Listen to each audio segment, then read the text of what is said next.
ఇన్ని వర్గాల ప్రజల్ని రోడ్డెక్కించి 6 గ్యారెంటీలు అమలు చేయక అందరినీ మోసం చేసినందుకు నువ్వు క్షమాపణ చెప్పాలి. రేవంత్ రెడ్డి బ్లాక్మెయిల్ రాజకీయాలు, ఉల్టా బ్లాక్మెయిల్ చేస్తాడు. ఎవరైనా న్యాయం అడిగితే, రావాల్సిన డబ్బులు అడిగితే వాళ్ళని బ్లాక్మెయిల్ చేస్తాడు. ఈ first time in the history of the state. బాధ ఉంటే పిలిచి మాట్లాడతారు, సమస్యను పరిష్కరిస్తారు, ఇవాళ కాకపోతే రేపిస్తామంటారు. కానీ రేవంత్ రెడ్డిది అంతా ఉల్టా. ఇప్పుడు ఫీజు రియంబర్స్మెంట్ బకాయిల కోసం ఇవాళ వాళ్ళు కాలేజీలు బంద్ చేస్తామనే పరిస్థితి ఎప్పుడైనా విన్నామా చరిత్రలో? బంద్ చేసిండ్రు కాలేజీలు, పిల్లలు ఇళ్ళకే పరిమితం అయిపోయిండ్రు. ఒకసారి అడిగిండ్రు, 2 సార్లు అడిగిండ్రు, 3 సార్లు అడిగి చివరికి ఫీజు రియంబర్స్మెంట్ కోసం కాలేజీలు మూతపడ్డాయి.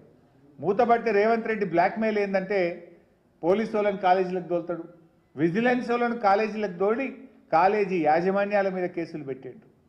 అరే ఆరోగ్యశ్రీ బకాయిలు ఇవ్వండి అని ఆసుపత్రులలో దరఖాస్తు పెట్టి దండం పెట్టి మొరబెట్టుకున్నా నువ్వు కనికరించలేదు. ఇక మేము బంద్ చేస్తాం ఆరోగ్యశ్రీ సేవలంటే ఆసుపత్రుల మీద పోలీసుల దాడులు, విజిలెన్స్ దాడులు, వైద్య ఆరోగ్య శాఖతో దాడులు చేపిస్తాడు. కాంట్రాక్టర్లు ఎవడన్నా చిన్న చిన్న కాంట్రాక్టర్లు మా బిల్లులు ఇవ్వమని ధర్నా చేస్తే వాళ్ళ చేసిన పనుల మీద విజిలెన్స్ ఎంక్వైరీలు పెట్టిస్తాడు. ఉద్యోగ సంఘ నాయకులు అరే మా డిఏ ఏది, మా పిఆర్సీ ఏది, మా పెన్షన్ బెనిఫిట్ లేదంటే వాళ్ళ మీద ఏసీబీ దాడులు చేపిస్తాడు. అంటే హక్కులు అడిగితే చివరిగా పోలీసులు, ఏపీఎస్పీ బెటాలియన్ పోలీసులు, ఈయన రేవంత్ రెడ్డే మాటిచ్చిండు ఏక్ పోలీసింగ్ విధానం తెస్తా అని.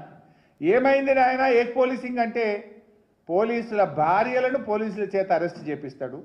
ఆ ఏపీఎస్పీ పోలీసులను 20 మందిని సస్పెండ్ చేసిండు ఇవాళకి. బ్లాక్మెయిల్ రాజకీయం ఈ రాష్ట్రంలో. ప్రేమ లేదు, ప్రజాపాలన కాదు, ఇది ప్రజా కంటక పాలన, బ్లాక్మెయిల్ పాలన ఇది.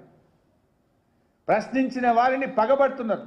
అరే మా ఎమ్మెల్యేలు ప్రశ్నిస్తే ఇండ్ల మీద దాడులు, మా ఎమ్మెల్యేల మీద అక్రమ కేసులు, మా ఎమ్మెల్యేలకు ఎవరికైనా కాలేజీలు ఉంటే వాళ్ళ అనుమతులు ఆపేయడం, వాళ్ళ మీద దాడులు చేయడం, ఎంక్వైరీలు వేయడం, బ్లాక్మెయిల్ రాజకీయాలకు పాల్పడుతున్నాడు రేవంత్ రెడ్డి గారు.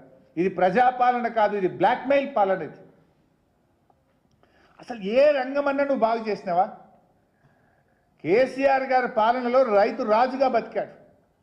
నిజమైన కేసీఆర్ గారు ఏంటంటే చెక్ డ్యాంలు, చెరువులు, కాలువలు, పెండింగ్ ప్రాజెక్టులు పూర్తి చేసి నీళ్లు తెచ్చిండు, 1 కోటి ఎకరాల మాగానిగా మార్చిండు. 24 గంటల కరెంటు దేశంలో ఎక్కడ లేని విధంగా ఇచ్చిండు. దేశంలో ప్రపంచంలో లేని విధంగా రైతు బీమా, రైతు బంధు తెచ్చిండు.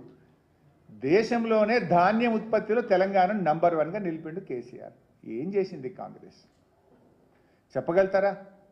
కౌలు రైతులకు కూడా రైతు భరోసా ఇస్తామని చెప్పి ఉన్న రైతులకు 2 పంటలు రైతు భరోసా ఎగ్గొట్టిండు రేవంత్ రెడ్డి. కరోనా వచ్చినా, పెద్ద నోట్ల రద్దు జరిగినా, దేశంలో రాష్ట్రంలో ఆదాయం మందగించిన ఎమ్మెల్యేల మంత్రుల జీతాలు ఆపిండు కేసీఆర్ కానీ రైతు బంధు ఆపలేదు. నీకు అన్నీ బాగున్నా 2 పంటలకు రైతు బంధు ఇచ్చినావు, 2 పంటలకు రైతు బంధు ఎగ్గొట్టినావు. కౌలు రైతుకి ఇస్తా అన్నావు, 3 పంటలకు ఇస్తా అన్నావు. కానీ కేసీఆర్ గారు ఇచ్చే 2 పంటలకు కూడా రైతు బంధు ఎగ్గొట్టిన ఘనత రేవంత్ రెడ్డిది. రుణమాఫీ గురించి కూడా నేను ట్వీట్లో పెట్టిండు రేవంత్ రెడ్డి. పోదామా రేవంత్ రెడ్డి? నీ ఊరికి పోదామా? నీ కొడంగల్కి పోదామా? ఈ రాష్ట్రంలో ఏ ఊరికి పోదామో చెప్పు. ఏ ఊర్లోనైనా సంపూర్ణమైన రుణమాఫీ అయిందేమో అడుగుదాం.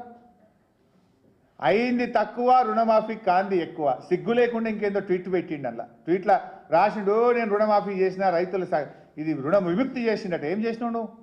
ఈ రాష్ట్రంలో ఏ ఊరికి పోయినా రుణమాఫీ అయిన రైతుల సంఖ్య తక్కువ, రుణమాఫీ కాని రైతుల సంఖ్య ఎక్కువ. I'm challenging. వ్యవసాయ మంత్రి వస్తాడా, ఫైనాన్స్ మంత్రి వస్తాడా, ముఖ్యమంత్రి వస్తాడా? ఏ ఊరికి పోదామా చెప్పండి. బట్టి గారు నీ మధురకు పోదామా? తుమ్మల గారు నీ ఖమ్మంకు పోదామా? ముఖ్యమంత్రి గారు నీ కొడంగల్కి పోదామా? రుణమాఫీ అయిందంటే నేను రాజీనామా చేస్తా, మీరు చేయడానికి సిద్ధంగా ఉన్నారా? ఎందుకు ఈ చిల్లర మాటలు? రుణమాఫీ అయిపోయిందని దేవుళ్ళ మీద ప్రమాణం చేసి దేవుళ్ళను కూడా మోసం చేసినటువంటి గనుడు ఈ రేవంత్ రెడ్డి. ఈ మోసాలకు ప్రజలే కాదు దేవుళ్ళు కూడా బలైపోయింది. ప్రజలే కాదు దేవుళ్ళను కూడా మోసం చేసిన ఘనత బహుశా ఈ దేశంలో ఏ ముఖ్యమంత్రి కన్నా దక్కిందంటే ఒక్క రేవంత్ రెడ్డికి దక్కింది. అరే ఏం చేసినావు నువ్వు? రైతుకు బోనస్ ఎగ్గొట్టినావు. పోయిన యాసంగి 1150 కోట్ల రూపాయల బోనస్ ఎగ్గొట్టినావు. 3 బడ్జెట్ స్పీచుల్లో పంటల బీమా పథకాన్ని తెస్తున్నామని బట్టి గారు కొట్టుడు, వీళ్ళు బల్లలు కొట్టుడు. మరి ఆ బట్టి గారు చదువుడేందో, ఈ బల్లలు కొట్టుడేందో ఇప్పటిదాకా ఎందుకు